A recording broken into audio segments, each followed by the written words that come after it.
नमस्कार। हमने कल के अपने वीडियो में यह जिक्र किया था कि अभिप्रेरणा के दो प्रकार हैं, आंतरिक और बाह्य, और उसका हमने विस्तार से वर्णन भी किया था। कई बार जो आंतरिक अभिप्रेरणा है उसको हम प्राथमिक का भी नाम देते हैं, प्राइमरी, और जो बाह्य प्रेरणा है उसको हम द्वितीयक कहते हैं, सेकेंडरी।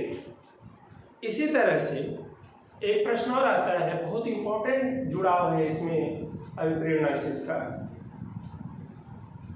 आंतरिक अभिप्रेरणा किसी भी कार्य का प्रारंभ है। Intrinsic motivation is the starting point of any behaviour, any activity. Starting point, start कर रहा है, क्योंकि जब हम कोई भी काम स्टार्ट करते हैं तो हम बहुत ही उत्तेजित रहते हैं। तो इसका मतलब जब आंतरिक रूप से आप प्रेरित हो तो हर समय आप उसी तरह से प्रेरित दिखेंगे जैसे कि आप कार्य की शुरुआत कर रहे हैं। बाह्य अभिप्रेरणा का संबंध कार्य के अंत से। अगर ये कभी कहा जाए कि कार्य के अंत के बाद आदमी में शिथिलता आ जाती है तो हम कार्य के अंत की बात हमेशा सोचते हैं। It means the end of behaviour is the sign of extrinsic motivation. End of behaviour is the sign of extrinsic motivation, यानी कार्य का अंत बाह्य अभिप्रेरणा को सूचित करता है। आज हम इसी प्रश्न को थोड़ा सा आगे बढ़ाते हुए हम ये चर्चा करेंगे कि अभिप्रेरणा को कौन से ऐसे फैक्टर्स हैं जो प्रभावित करते हैं।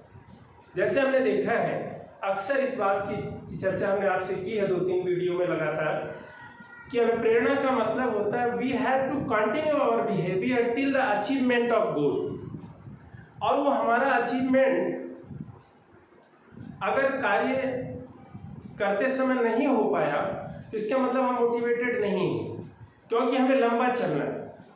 और लंबा चलने के लिए कुछ चीज़ें हैं जो हमें अपने अंदर मेंटेन करनी पड़ेगी, या लोगों में देखेंगे कि हाँ ये आंतरिक रूप से प्रेरित है, बाह्य रूप से प्रेरित है, लेकिन वो प्रेरित है कि नहीं, तो कौन सी चीज़ें हैं जो प्रभावित करती हैं। उसमें पहला जो फैक्टर, बहुत इंपॉर्टेंट फैक्टर है, वो है उत्तेजना, अराउजल। यानी उत्तेजना का स्तर कितना होना चाहिए, लेवल कितना होना चाहिए। आप देखिए, 3 तरह का अराउजल हमारे मन में हो सकता है किसी भी कार्य के प्रति। इसको हम ऐसे लिख सकते हैं, लो, एवरेज, हाई। 3 तरह का अराउजल हम फील कर सकते हैं, निम्न, औसत और उच्च। अगर हम किसी भी कार्य को करने के लिए बहुत कम एक्साइटेड हैं, तो क्या होगा कि हम कार्य की शुरुआत ही नहीं करेंगे। अगर हम बहुत ज़्यादा एक्साइटेड हैं तो हम कार्य को बहुत ज़्यादा करने लगेंगे, थक जाएंगे और बीच में छोड़ देंगे। तो इसका मतलब है कि हम लास्ट तक नहीं पहुंच पाए।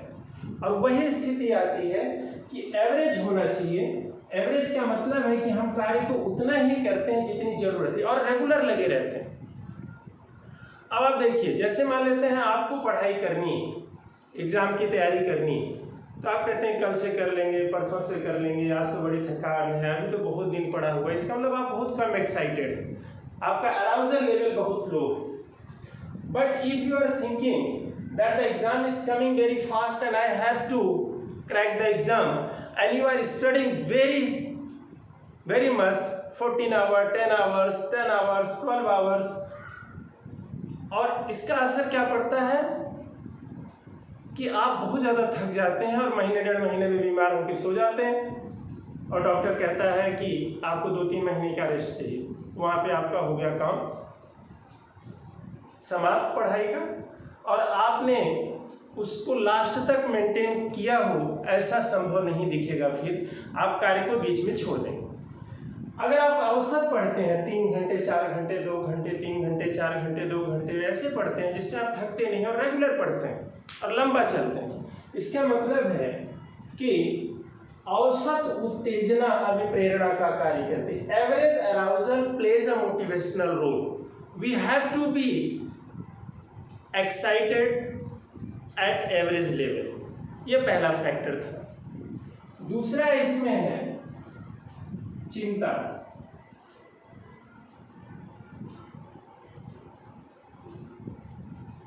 एंजाइटी। हमारे चिंता का स्तर कितना होना चाहिए, लेवल हमारे चिंता का कितना होना चाहिए। हम देखते हैं बहुत चिंतित है किसी कार्य के प्रति, कोई बहुत कम चिंतित है, कोई एवरेज चिंतित है। इसमें भी 3 लेवल आता है, लो, एवरेज, हाई। तो अगर हम बहुत हाई लेवल पे चिंता करेंगे तो हमसे काम ही नहीं होगा। अगर हम बहुत लो लेवल पे चिंतित हैं तो हम काम की शुरुआत ही नहीं करेंगे। इसका मतलब है हमें कितना चिंतित होना चाहिए, एवरेज। हमारी चिंता का स्तर एवरेज होना चाहिए, तभी हम जा करके अपने कार्य को लास्ट तक लेके जा पाते हैं। इसमें भी 3 तरह के फैक्टर्स काम करते हैं, लो, एवरेज, हाई। तो एवरेज जो एंजाइटी है वो अगर हमारे साथ जुड़ी हुई है, हम चिंतित तो हैं लेकिन बहुत ज़्यादा चिंतित नहीं हैं, और हम कार्य को लंबा ले चलने की स्थिति में हैं, तो हम लास्ट में सफल होते हैं और मोटिवेटेड कहलाते हैं। चिंता और अचीवमेंट में, उपलब्धि में एक देखिए कैसा रिलेशन है। अगर हम यहाँ पे चिंता का ग्राफ बनाएं, एंजाइटी, और यहाँ पे हम अचीवमेंट का ग्राफ बनाएं, उपलब्धि, तो हम क्या देखेंगे, अचीवमेंट और चिंता का जो रिलेशन है वो ऐसा है, उल्टे यू के जैसे, रिवर्स यू। यानी जैसे जैसे हम चिंता को बढ़ाएंगे हमारी अचीवमेंट बढ़ती जाएगी, और एक लेवल के बाद देखिए हाईएस्ट लेवल यहाँ है, यानी जब चिंता हमारी एवरेज है तो हमारी अचीवमेंट हाईएस्ट। जब हमने चिंता को और बढ़ाया, when we increases the anxiety after average level, the performance starts decreasing, यानी जो अचीवमेंट है that start decreasing। और इसका मतलब अगर हमसे पूछा जाए what is the relation between anxiety and achievement, तो हम कहते हैं रिवर्स यू रिलेशन, उल्टे यू, उल्टा यू का रिलेशन। तो ये 2 फैक्टर हो गए। तीसरा फैक्टर देखिए,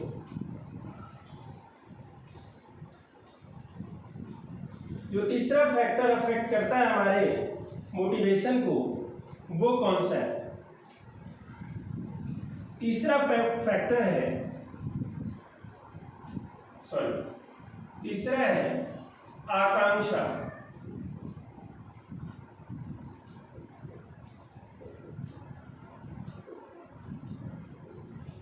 एक्सपेक्टेशन। हमारे आकांक्षा का लेवल क्या है, what is the level of expectation of a person for being successful. देखिए इसमें 2 बातें बहुत महत्वपूर्ण। पहला, आपने देखा होगा कि एक बच्चा 80% नंबर लेता है और दुर्भाग्य से वो कई बार सुसाइड कर लेता है। दूसरा बच्चा 40% नंबर लेता है और वो मिठाई बांट रहा है। तो कौन सा बच्चा ज़्यादा खुश है? हमें खुश रहना है, जीवन में आगे बढ़ना है। जब हम खुशी नहीं होंगे तो आगे क्या बढ़ेंगे?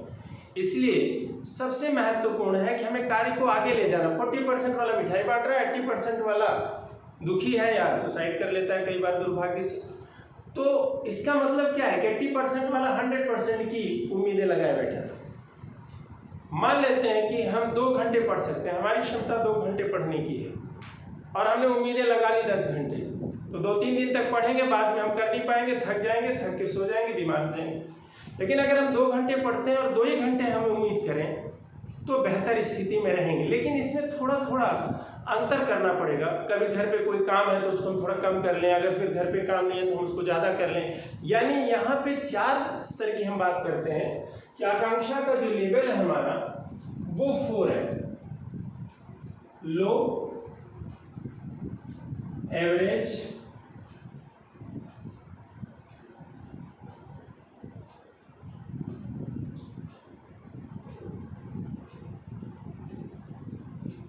हाई, एक्चुअल, वास्तविक। देखिए, निम्न, औसत, उच्च और वस्त। हमारे आकांक्षा का लेवल जब एक्चुअल होता है तब हम जीवन में सफल मानते हैं अपने आप को और होते हैं। कैसे? लो का मतलब है कि हम 2 घंटे पढ़ सकते हैं, अगर तो हम 1 घंटे की उम्मीद करके बैठे हुए हैं तो हम क्या आगे बढ़ेंगे? जब हम 2 घंटे पढ़ सकते हैं तो हमें 2 घंटे पढ़ना चाहिए। एवरेज का मतलब हम 2 ही घंटे पढ़ रहे हैं। आज हमारे घर में कोई काम है तो भी 2 घंटे पढ़ रहे हैं। आज हम पूरी तरह से खा लिए तो भी 2 घंटे पढ़ के सो गए, हमने एवरेज बना लिया, वो भी ठीक नहीं है। हाई का मतलब हमने बहुत ज्यादा उम्मीदें अपने आप से बांध रखी है, 2 घंटे पढ़ सकते 10-10 घंटे का बना लिया, जो कि संभव नहीं है, हो पाएगा, संभव नहीं होगा और हम बाद में निराश हो जाएंगे, पढ़ाई छोड़ देंगे। एक्चुअल का मतलब है कि हम उसमें थोड़ा बहुत घटाव और बढ़ाव कर सकते हैं। We can increase the level, we can decrease the level as the situation arises before us. For example, मान लेते हैं कि आज हमारे घर में कोई काम है, कोई फंक्शन है, तो हमने 1 ही घंटे पढ़ लिया या नहीं पढ़ा।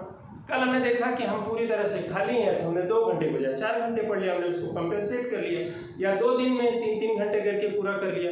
इसको हम कहते हैं एक्चुअल। यहाँ पे हम बात करेंगे, देखिए हमने 3 फैक्टर आपको पढ़ाया।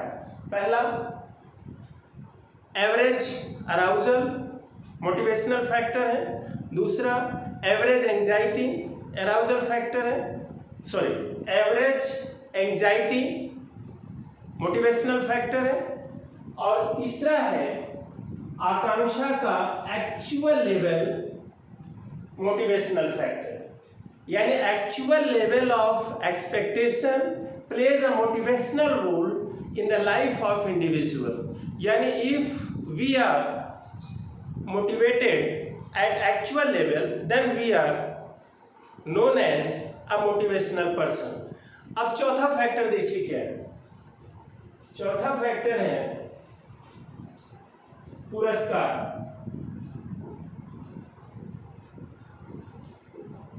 रिवार्ड। अगर हम किसी को पुरस्कार देते हैं, इफ वी मैनेज और provide some reward to others, then the person is in the condition in the state of motivation. एक व्यक्ति जब पुरस्कार पाता है तो उसके अंदर अभिप्रेरित होने की एक स्थिति देखी जाती है। तो पुरस्कार देते समय हमें किन बातों का ध्यान रखना चाहिए कि पुरस्कार एक ऐसा रोल प्ले करे कि व्यक्ति मोटिवेटेड। पहला जो पुरस्कार देते समय हमें ध्यान देना चाहिए वो ये है कि पुरस्कार तुरंत दिया जाना चाहिए। पुरस्कार इमीडिएट उसको दिया जाना चाहिए, तुरंत हम दें। यानी reward should be given immediately. ये नहीं कि आज बेटा तुमने अच्छा काम किया, 3 महीने बाद हम देखेंगे क्या करेंगे तुम्हारे लिए। तुरंत उसको आप पुरस्कार दीजिए। पुरस्कार देने का ये सबसे बड़ा फैक्टर है कि जो ही काम समाप्त हो उसको पुरस्कृत किया जाए। जैसे जब आप हमारा ये वीडियो देख रहे होंगे और आपको अच्छा लगे तो आप तुरंत सब्सक्राइब कर दीजिए। ये पुरस्कार का सबसे बड़ा फैक्टर है कि पुरस्कार ऐसे दिया जाता है कि तुरंत काम खत्म होते ही आपको अच्छा लगे तो आप करिए। बच्चे का व्यवहार अच्छा लगता है, बच्चे का अच्छा नंबर आता है तो आप तुरंत उसको पुरस्कार दीजिए। दूसरा है पुरस्कार ग्रुप में दिया जाना चाहिए। Reward should be given in group. मतलब आप केवल एक व्यक्ति बच्चे को नहीं कहेंगे कि तू बच्चा पढ़ने में बहुत अच्छा है, हमारे सारे बच्चे अच्छे हैं, ये बच्चा अच्छा है लेकिन हमारे सारे बच्चे अच्छे। आप किसी को भी बुरा मत कहिए। फैमिली मेंबर्स कोई भी व्यक्ति है, ऑल आर वेरी नाइस, सभी बहुत अच्छे हैं, कोई भी व्यक्ति खराब नहीं है, ये वर्ड आप नहीं बोलेंगे। यानी आप हर बच्चे को पुरस्कार देंगे। यानी ग्रुप का मतलब यही होता है। कई बच्चे प्रश्न करते हैं कि सर सामने दिया जाना चाहिए, सामने तो होगा ही पुरस्कार। ग्रुप का मतलब होता है कि हम सबको पुरस्कृत करें, एक को नहीं। तीसरा है पुरस्कार स्पेशल एक्टिविटी के लिए हो। यानी कि हर काम के लिए आप पुरस्कार दे रहे हैं। बेटा आ गए, गुड। बेटा बैठ गए, गुड। बेटा जा रहे हो, गुड। नहीं बैठोगे, गुड। इस गुड की कोई वैल्यू नहीं। आप कोई अच्छा काम करता है, कोई स्पेशल काम करता है, थोड़ा सा हटके करता है, जैसे आपने कभी उसको ड्राइंग बनाने के लिए नहीं कहा, चित्र बना के लाया आपकी नोटबुक में बच्चा अपनी आपको दिखाने के लिए, आपको लगा कुछ special, then we should provide reward. ये तीसरा फैक्टर है। और चौथा है कि पुरस्कार में फीलिंग होनी चाहिए, भावना हो, वैल्यू ना, मूल्य ना, ये नहीं होना चाहिए, ये होना चाहिए। यानी reward should be given feeling added rather than value. जैसे आप किसी को बहुत महंगा पुरस्कार देते हैं उसकी बेइज्जती करके, तो उसके लिए फायदेमंद नहीं।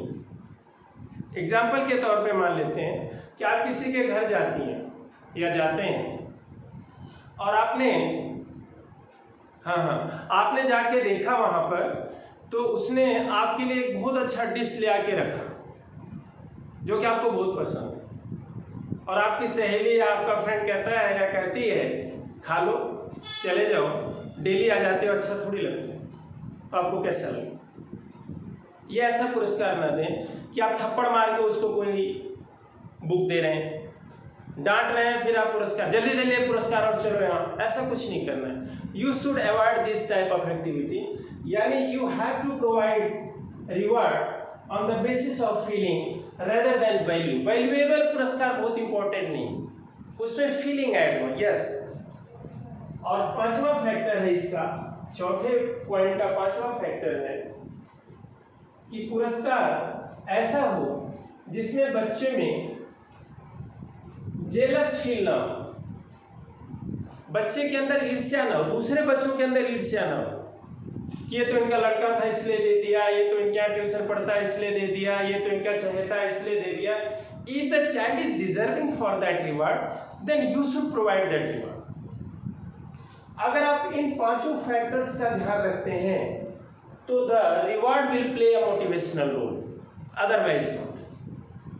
तो अब चौथे फैक्टर के बाद हम पांचवें फैक्टर की बात करते हैं। पांचवा फैक्टर है पनिशमेंट, दंड।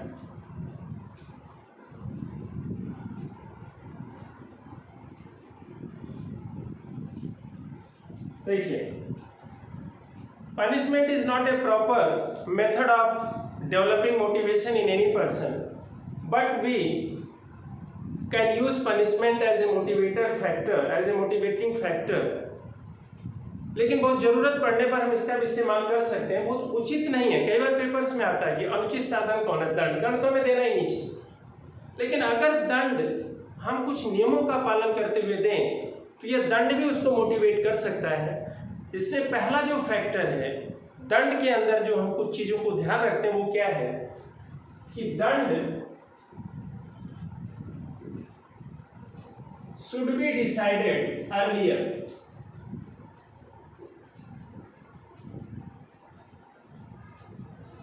निर्धारण पहले से ही हो, शुड बी डिसाइडेड अर्लियर। यानी दंड का निर्धारण हम पहले से ही कर दें कि ये काम नहीं करोगे तो ये दंड मिलेगा, ये काम नहीं करोगे तो ये दंड मिलेगा। यानी दंड का निर्धारण पहले से हो जाए तो बच्चे के अंदर पता हो। जैसे हमने देखा कि एक बच्चा लेटा तो हमने उसको डांट के बिठा दिया, दूसरा बच्चा लेटा तो हमने उसको कुछ नहीं बोला। आपको बच्चों को पता होना चाहिए कि किस कार्य के लिए हमें सजा मिलने वाली है, तो punishment should be decided earlier, ये पहला फैक्टर। दूसरा है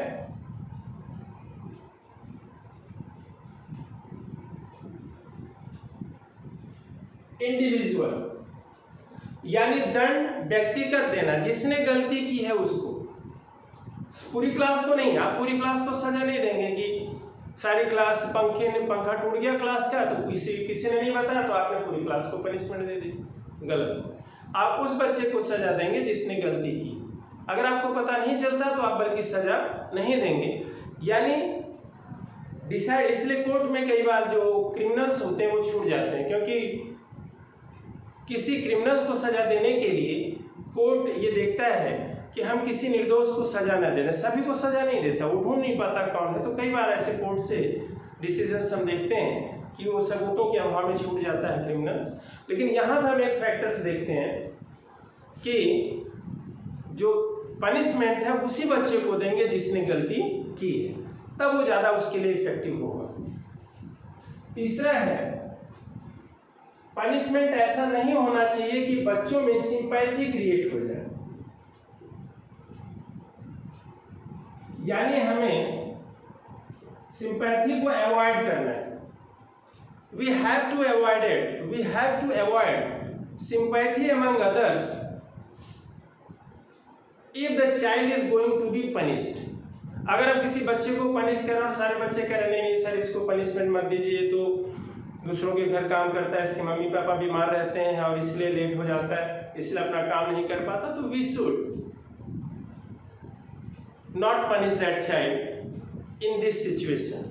तभी वो बच्चों में मोटिवेटर फैक्टर बनेगा। बच्चों को सिंपैथी नहीं दिखाने देना चाहिए। अगला है कि पनिशमेंट में फिजिकल पनिशमेंट नहीं होना चाहिए, फिजिकल और फाइनेंशियल।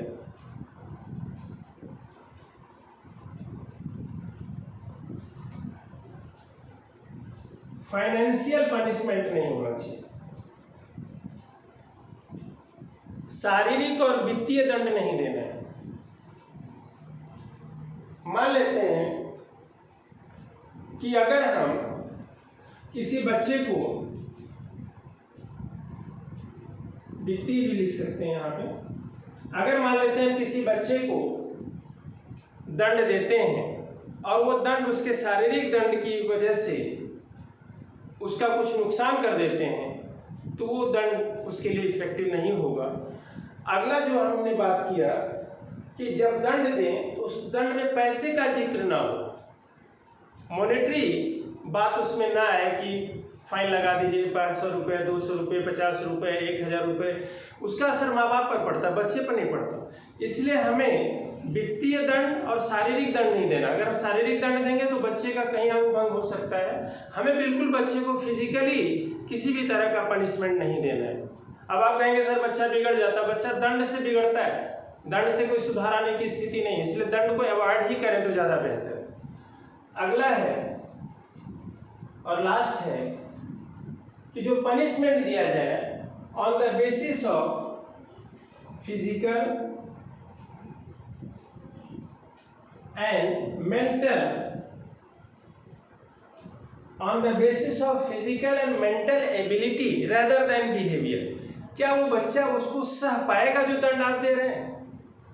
जैसे मान लेते हैं एक बच्चे का हाथ कांपता है लिखते समय, और आपने डिसाइड किया कि जो भी बच्चा लेट आएगा वो 2 पेज लिखेगा एक्स्ट्रा एक्टिविटीज के तौर पर, और एक बच्चा लेट आया और उसका हाथ कांपता है, आपने कहा 2 पेज लिखो, तो 2 पेज तो वो 2 लाइन लिखता है 2-4 घंटे में, तो 2 पेज तो उसके लिए बहुत बड़ी सजा होगी। उसके लिए सजा आप कम कर दीजिए। यानी जो पनिशमेंट है देते समय आपको डिसाइड करना पड़ेगा कि उसकी मेंटल और फिजिकल एबिलिटी उस लेवल पे। आपने देखा होगा कि कोर्ट में क्या होता है, कोर्ट भी कहता है कि इनकी मानसिक और शारीरिक स्थिति देखते हुए इनकी सजा को कम किया जाता है।